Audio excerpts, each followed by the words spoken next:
Sa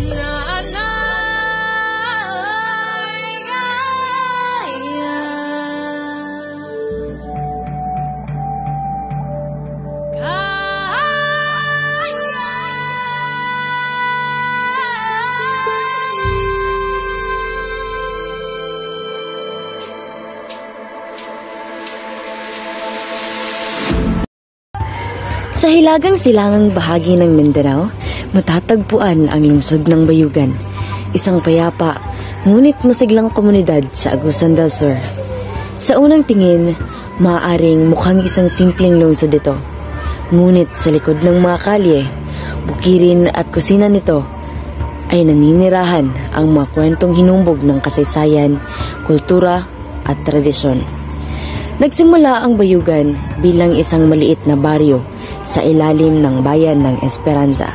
Kalaunan, ito'y lumago bilang isang masiglang munisipalidad at sa huli ay naging kaisa-isang component city ng lalawigan.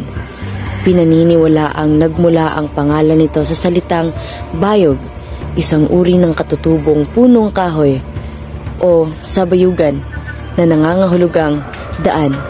Isang pagpupugay sa mga landas na minsang binagtas ng mga unang naninirahan at katutubong mamamayan sa kagubatan.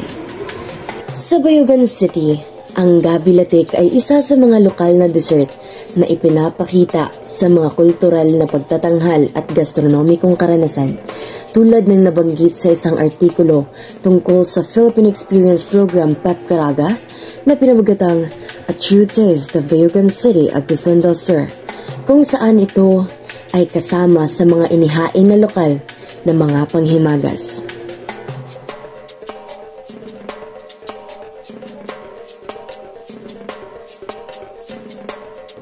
Isang pagkain na madalas ihain sa mga simpleng pagtitipon tuwing umuulan at mga espesyal na okasyon ng pamilya.